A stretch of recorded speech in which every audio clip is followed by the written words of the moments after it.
黑洞呢樣嘢係咪真係只會存在喺億萬光年之外嘅宇宙深處呢？如果佢有可能喺地球出現，甚至乎潛伏喺你嘅身邊，到底會引發出點樣匪夷所思嘅怪事呢？我哋今日要講嘅故事係由一個生於美國嘅後生仔喺冰面上面離奇失蹤開始講起嘅。佢行下行下，雪地上面腳印突然間斷咗，而佢成個人就係咁人間蒸發，再都揾唔返。你好，歡迎嚟到瓜皮靈元購呢個 channel， 會同你一齊探尋靈幻故事，歡迎訂閱、分享同埋評論。喺1978年2月嘅一個週末，美國密歇根州嘅荷普學院有一個叫做史提芬庫巴奇嘅後生仔突然間失咗蹤。當時嘅人揾嚟揾去，最後只喺結咗冰嘅密歇根湖上面揾到一串長達200幾米嘅腳印。呢單表面上睇上去好似好普通嘅失蹤案，喺14個月之後，竟然引發咗科學界同埋超自然界嘅持續討論。因為庫巴奇嘅經歷似乎同全人類證明咗一件事：黑洞唔單止存在喺遙遠嘅太空，仲可能隨時喺地球上空或者身邊出現。呢個叫做庫巴奇嘅後生仔咧，平時好中意踩冰。咁自從佢入咗荷普學院之後咧，只要冬天密歇根湖一結冰，佢每年都會去滑幾次。點知今次咧，佢就一去冇回頭啦，成個人好似人間蒸發咁。咁而收到風趕過嚟嘅州警，當日就進行咗海陸空立體式嘅地毯式搜尋。冇幾耐之後，巡邏隊喺結冰嘅密歇根湖面上面就揾到咗佢嘅腳印。但係奇怪嘅事發生啦，呢串腳印咧，好地地咁延續咗200幾米之後，突然間喺某一個點嗰度神秘消失。而更加反常嘅係，喺腳印消失嘅地方，除咗庫巴奇留低嘅踩冰裝備同埋原本正常向前行嘅腳印之外，周圍冇任何多餘嘅痕跡，感覺就好似呢個後生仔行下行下，唰一聲，突然間原地蒸發咗咁。呢個咁詭異嘅現象，徹底考起晒成隊搜查隊啦。因為案件太過不可思議啦，連聯邦調查局 FBI 亦都介入調查。不過大家排查咗幾日，依然俾唔出一個合理嘅解釋。最後官方調查結論唯有草草收尾，就話庫巴奇係唔小心跌咗落去冰面嘅暗洞入面浸死咗。不過庫巴奇嘅阿爸就點都唔接受呢個講法。咁呢個阿爸就好硬頸嘅，佢憑自己直覺認定自己個仔絕對未死。咁究竟庫巴奇死咗未呢？賣個關子先，我哋跟住嚟去講一間高能嘅物理實驗室。個鏡頭一轉就嚟到2017年啦。美國能源部旗下嘅 SLAC 國家加速器實驗室入面咧，裝住一台而家世界上最強大嘅 X 光激光機。咁當時研究人員正喺度緊張咁準備緊一項實驗，佢哋想用呢部機器發射出單一嘅激光脈衝，對咗一個分子入面嘅最大原子，直接去攻擊佢。大家都知道啦，分子係由原子組成嘅，咁原子又係由原子核同埋電子組成嘅。原子核喺中間，周圍有成千上萬嘅電子喺軌道當中圍住佢轉。科學家原先假設呢束激光脈衝會好似彈珠咁，將電子撞飛出原先嘅軌道，淨係留低少量嘅電子，從而形成一種全新嘅原子結構。但係實驗嘅結果就顛覆晒所有科學家嘅想象。實驗一開始確實好似啲科學家諗到咁，脈衝射線一瞬間就穿透咗嗰粒最大嘅原子，嗰啲電子咧就好似彈珠咁四周圍咁彈，飛出晒軌道。但係就喺研究人員研究佢會變成咩結構嘅時候，嗰個原子嘅內部突然間形成咗一個奇特嘅點，成個分子入面大量嘅電子喺萬分之一秒之內全部被吸收晒入嗰個點嗰度，之後成個分子爆炸。眼前呢個畫面睇到所有研究人員都呆晒啦。佢點解咁似宇宙入面嘅黑洞嘅呢？冇錯，呢個正正就係一個微觀嘅迷你版嘅黑洞啊！講起黑洞呢個概念咧，大家可能係聽到耳仔都起枕噶啦。其實佢最早係出於愛因斯坦提出嘅廣義相對論入面嘅。不過喺愛因斯坦嗰陣咧，佢仲未係叫做黑洞嘅喎，淨係被叫做真空。愛因斯坦認為啦，宇宙嘅真空之中可能存在一種密度同埋質量都無限大嘅物質。後嚟一個叫做卡爾史亞西嘅德國科學家用方程式成功計出咗呢種天體，並且正式命名為黑洞。簡單啲嚟講啊，黑洞就係宇宙入面嘅一種另類天體，因為佢質量太大啦，喺周圍形成咗極其恐怖嘅引力場，就連空間都會被扭曲，任何喺佢身邊經過嘅星體都走唔返出嚟，甚至連光線都會被吸收入去。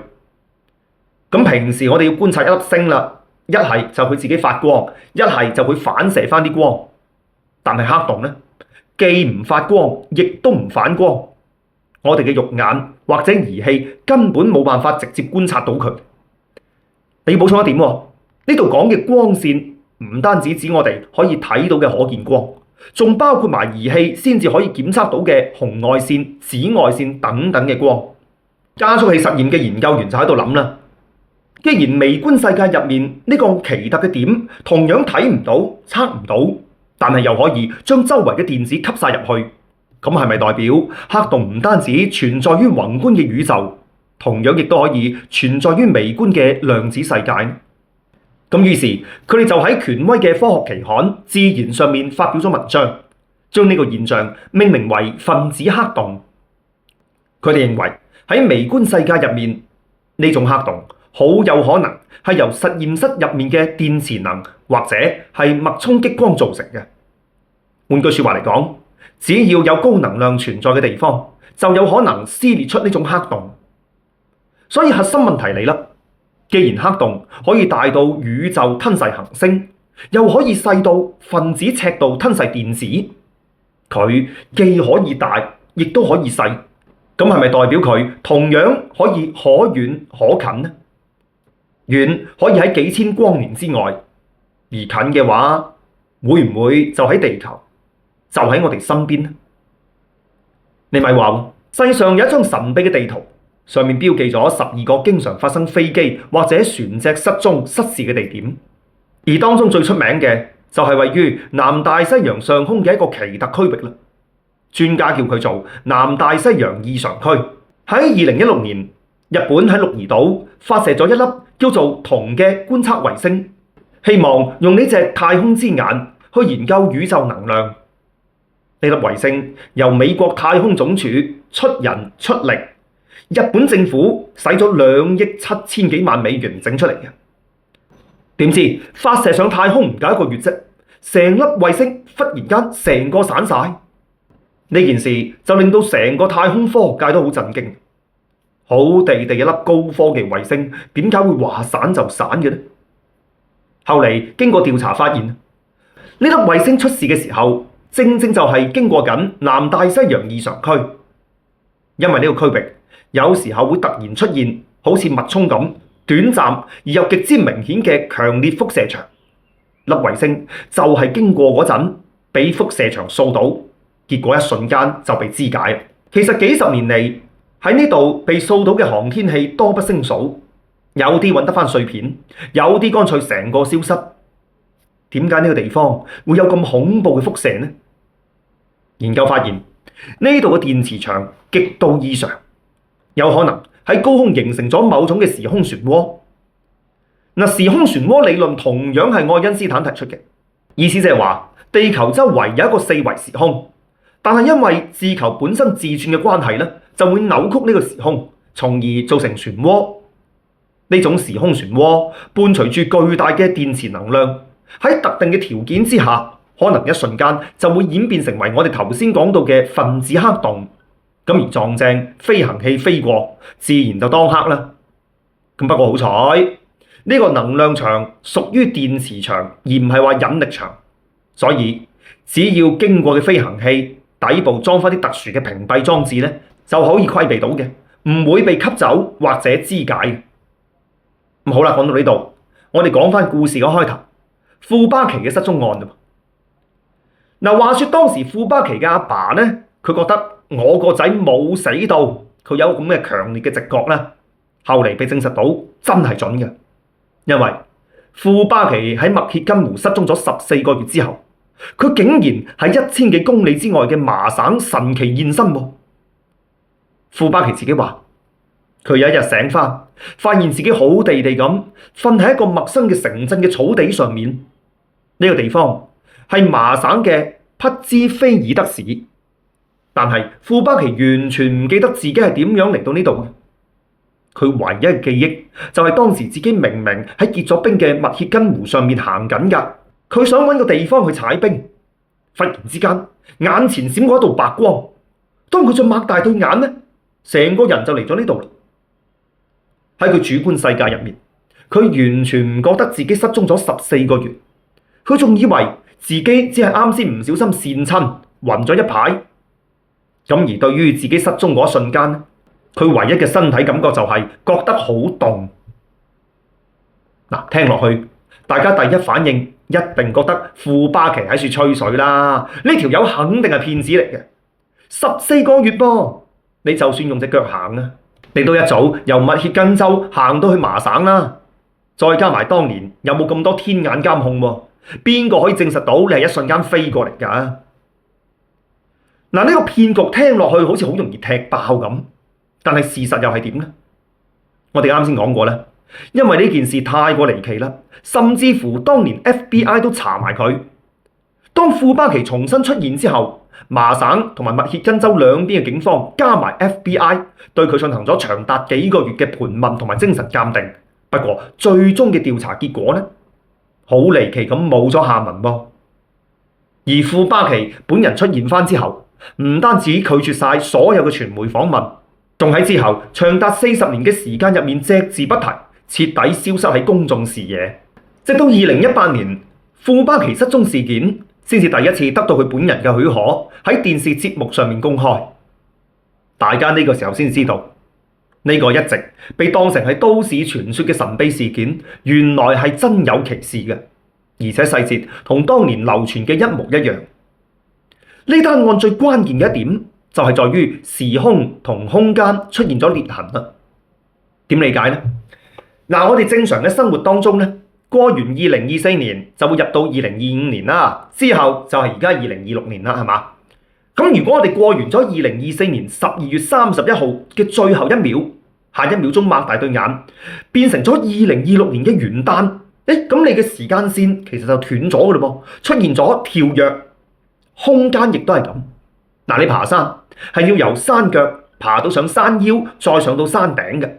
如果你冇經過山腰，直接由山腳一眨眼去到山頂，咁呢個空間就唔連貫啦。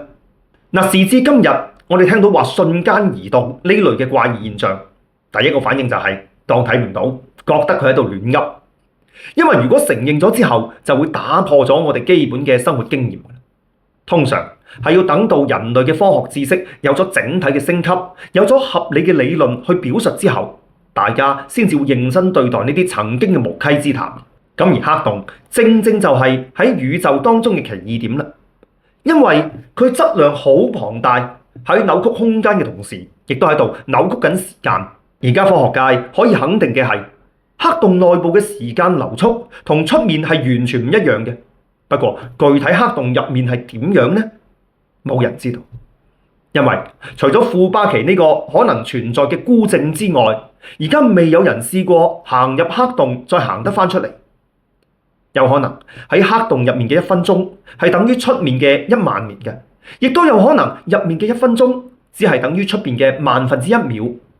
不過無論係邊一種都好咧，只要地球黑洞係真實存在嘅，咁好多解釋唔到嘅時空跳躍嘅現象，全部可以迎刃而解。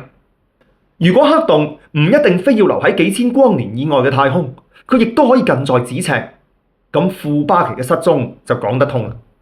佢當時好有可能喺密歇根湖上面唔小心入到一個隱形嘅微型黑洞。當佢由另外一個時空出口行出嚟嘅時候，佢就已經嚟到麻省，一瞬間移動咗1000幾公里。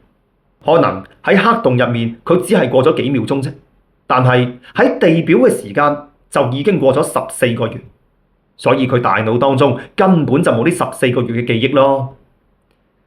嗱，其實喺中國嘅神話入面呢，亦都有一個好出名講人類入到另外一個維度空間嘅故事嘅。呢個就係爛柯人嘅典故啦。呢個故事發生喺西晉時期，有一個斬柴佬叫王志。有一日佢上山斬柴啦，無意之間見到一個山窿。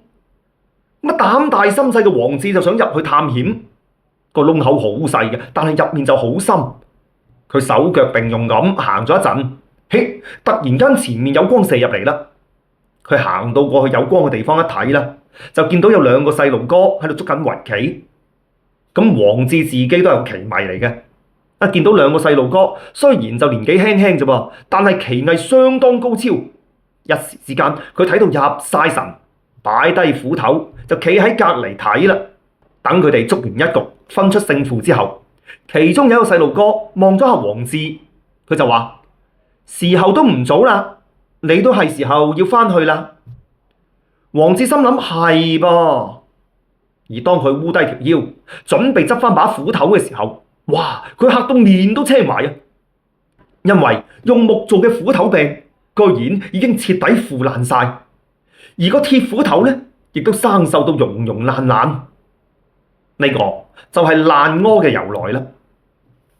咁當王志沿路行返出山窿，返到自己條村嘅時候，更加離奇嘅事發生。